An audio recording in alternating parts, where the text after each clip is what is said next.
Hello बच्चों, I am Rashmi your maths teacher. तो इस वीडियो में हम देख रहे हैं हमारी एक्सरसाइज 9.2 का इंट्रोडक्शन। तो 9.1 एक्सरसाइज में हमने क्या देखा था कि डिफरेंशियल इक्वेशन कैसी होती है, कैसे आप पहचानोगे कि ये डिफरेंशियल इक्वेशन है। तो हमारी इक्वेशन इस तरह की होती है डिफरेंशियल इक्वेशन। उसमें एक लेफ्ट पार्ट होता है, एक राइट पार्ट होता है, एक इक्वल साइन होता है, लेकिन इसमें एक डेरिवेटिव भी होता है। तो इसको देख करके हम पहचानेंगे कि ये हमारी डिफरेंशियल इक्वेशन होती है। इसमें फर्स्ट ऑर्डर डेरिवेटिव हो सकता है, सेकंड ऑर्डर हो सकता है, थर्ड ऑर्डर हो सकता है, किसी भी तरह का एक डेरिवेटिव वहां पर मौजूद होगा। फिर हमने उसके बाद देखा था कि हम डिफरेंशियल इक्वेशन का ऑर्डर कैसे फाइंड करते हैं, डिफरेंशियल इक्वेशन की डिग्री कैसे फाइंड करते हैं। लेकिन अब इस एक्सरसाइज में हम नया क्या करने वाले हैं, तो इस एक्सरसाइज में हम एक स्टेप आगे बढ़ने वाले हैं। कैसे? जैसे हमने यहाँ पॉलिनोमियल इक्वेशन देखी थी, तो इक्वेशन कैसी होती है यहाँ हमने देख लिया। अब इनके सोल्यूशन कैसे फाइंड करेंगे कि यहाँ पे ये क्वाड्रेटिक इक्वेशन है, तो इसको सॉल्यूशन यानी एक्स की कौन सी वैल्यू है जो इसको सेटिस्फाई करेगी। तो सेम यहाँ पे भी हम देखेंगे कि ये हमारी जो डिफरेंशियल इक्वेशन है इसको सॉल्व कैसे करते हैं, इसके सोल्यूशन कैसे यहाँ पर निकालते हैं। तो हमारी पूरी जो एक्सरसाइज 9.2 है वो डिफरेंशियल इक्वेशन के सोल्यूशन फाइंड करने के ऊपर है। तो आप यहाँ पे देखो, ये मैंने एक क्वाड्रेटिक इक्वेशन लिखी, ये मैंने डिफरेंशियल इक्वेशन यहाँ पर लिखी है। तो जब हमें किसी भी पॉलिनोमियल इक्वेशन को या सिंपल इसी की बात करें क्वाड्रेटिक इक्वेशन को सॉल्व करते थे, तो हमें यहाँ पे सोल्यूशन किस फॉर्म में मिलते थे? नंबर की फॉर्म में मिलते थे।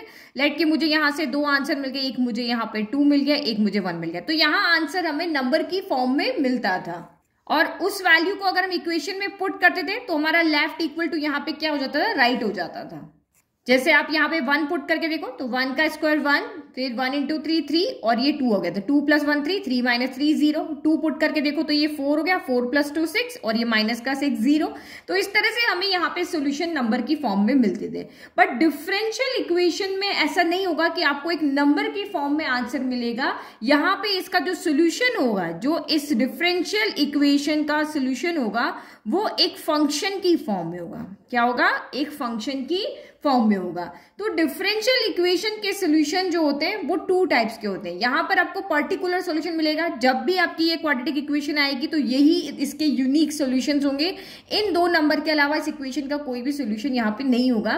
बट डिफरेंशियल इक्वेशन के सॉल्यूशन हमें 2 टाइप के मिलते हैं। एक होता है आपका जनरल सॉल्यूशन, जो मतलब सबके लिए जनरली जो हम वर्ड यूज करते हैं ना, देखो ये हमारा टॉपिक में लिखा। तो एक होता है आपका जनरल सॉल्यूशन और एक होता है आपका पर्टिकुलर सॉल्यूशन। तो जैसे ये इसके क्या है, पर्टिकुलर सॉल्यूशन है। और जनरल सॉल्यूशन जो बार बार आपके चेंज होते रहेंगे, सबके लिए अलग अलग सॉल्यूशन। तो आप इसको डीप में समझते हैं कि जनरल पर्टिकुलर सॉल्यूशन क्या है।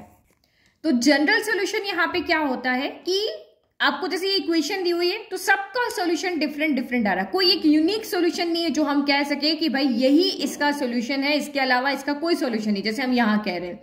तो इसमें ऐसा क्या होगा कि वो जनरल सॉल्यूशन क्यों होगा? क्योंकि उसमें कोई ना कोई एक कांस्टेंट होगा और उस कांस्टेंट की वैल्यू सबके लिए अलग है। कोई 1 पुट करेगा, कोई 2 पुट करेगा, कोई 100 पुट करेगा। तो उसकी वजह से वो सॉल्यूशन क्या हो जाएगा, यूनिक ना होकर के बन जाएगा जनरल सॉल्यूशन। जैसे हम यही एग्जांपल यहाँ पर लेते हैं और इसका जनरल सॉल्यूशन निकाल करके बताते हैं। तो dy/dx plus sine x equal to आपका क्या है यहाँ पे 0। अब हमें इसका सॉल्यूशन निकालना है तो हम यहाँ पे क्या करते हैं, x की टर्म को अलग करते हैं, y की टर्म को अलग करते हैं। तो सबसे पहले साइन एक्स को उधर लेके जाते हैं। तो dy/dx इक्वल टू कितना हो गया, प्लस का साइन एक्स इधर आके माइनस का साइन एक्स हो गया। ठीक है, हम सोल्यूशन फाइंड कर रहे हैं। फिर dx है, dx भी x के साथ जाएगा। तो dy इक्वल टू माइनस का साइन एक्स क्या हो गया, आपका dx हो गया। नाउ अब हमें सोल्यूशन निकालना, तो ऑब्वियसली dy/dx यहाँ पे होने नहीं चाहिए। तो dy/dx हमारे हटेंगे कैसे, इंटीग्रेट करके।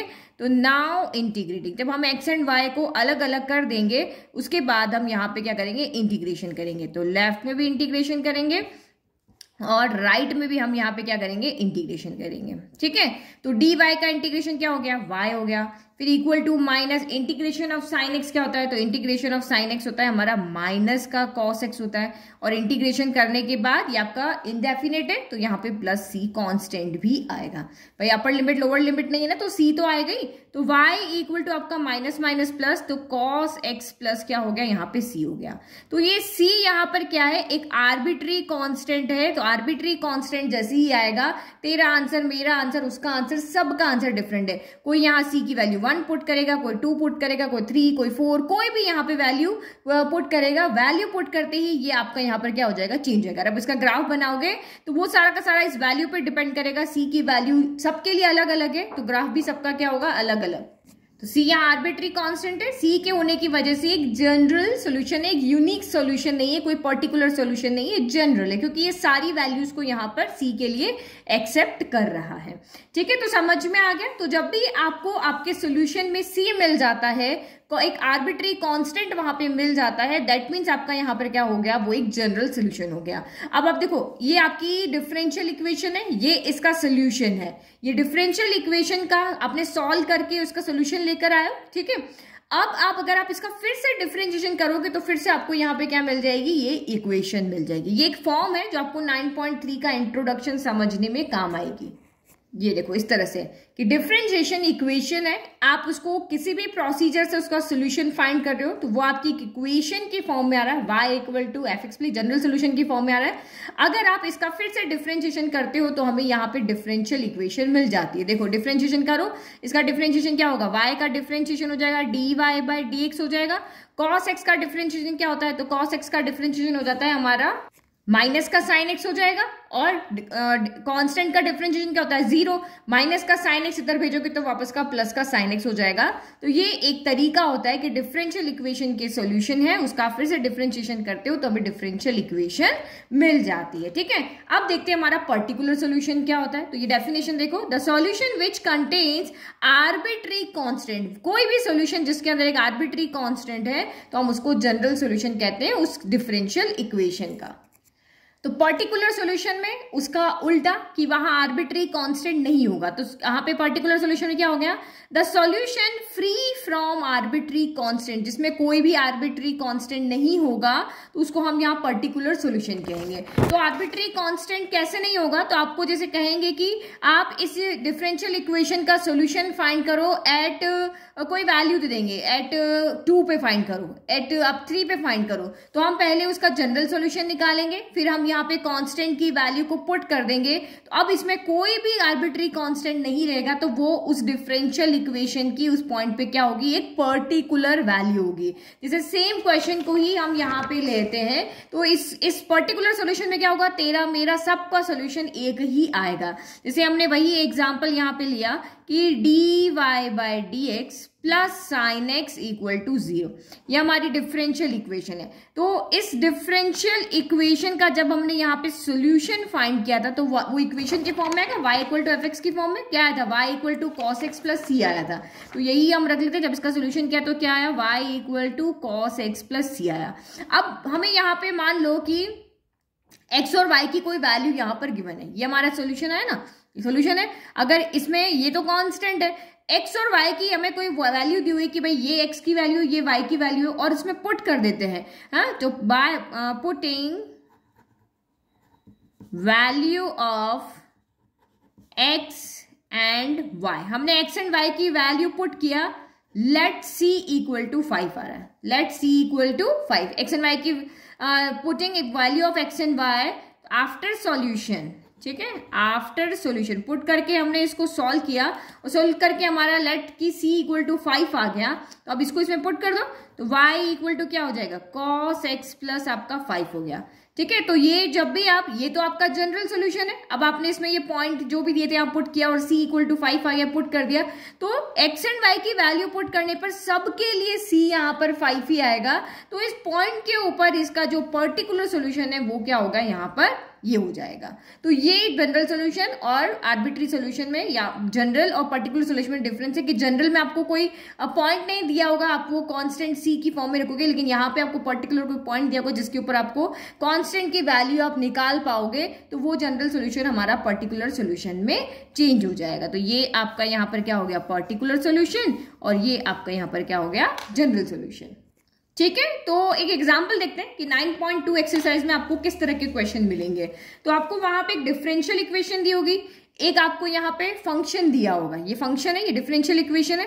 तो आपको बस वहां कुछ नहीं करना है, आपको चेक करके बताना है कि क्या ये है, ये जो आपको इक्वेशन दी हुई ये इसी का सोल्यूशन है। ये हमें यहाँ पे चेक करना है कि जैसे हमारा ये डिफरेंशियल इक्वेशन है, ये सोल्यूशन है, तो आपको चेक करना है कि क्या ये इसी का सोल्यूशन है या नहीं है। तो देखो एग्जाम्पल से ज्यादा समझ में आएगा और एग्जाम्पल करके आपकी पूरी की पूरी एक्सरसाइज आप सॉल्व कर पाओगे। तो एग्जाम्पल नंबर 2 हमने लिया है, verify that the function y equal to e power -3x। तो ये आपको यहाँ पे क्या दिया है, function is a solution of the differential equation, ये इसका सॉल्यूशन है, ये हमें वेरीफाई करना है। तो इस एक्सरसाइज में हम सॉल्यूशन फाइंड नहीं करेंगे, हम सिर्फ वेरीफाई करेंगे कि भाई ये इसका सॉल्यूशन है या नहीं है। हमें एक डिफरेंशियल इक्वेशन दी हुई है, एक फंक्शन दिया है, आपको चेक करके बताना है, वेरीफाई करना है कि ये इसी का ही सॉल्यूशन है। तो बहुत ईजी है। आप यहाँ पे क्या करोगे, ये डिफरेंशियल इक्वेशन है, अगर मैं यहाँ पे ट्रू प्रूव कर दूं कि इसका लेफ्ट इक्वल टू राइट है इस y के लिए, तो हमारा प्रूफ हो जाएगा कि भाई ये इसी का सॉल्यूशन है। हम ऐसे ही तो करते थे, जैसे आप यहाँ पे देखो आपका अभी मैंने आपको बताया था ना, एक सेकंड को, यस यहाँ पे जैसे आपको कह दे कि आप चेक करके बताओ कि ये 2 इसी का ही सॉल्यूशन है, ये इसी का ही जीरोस है, इनको हम क्या कहते थे, जीरोस ही कहते थे।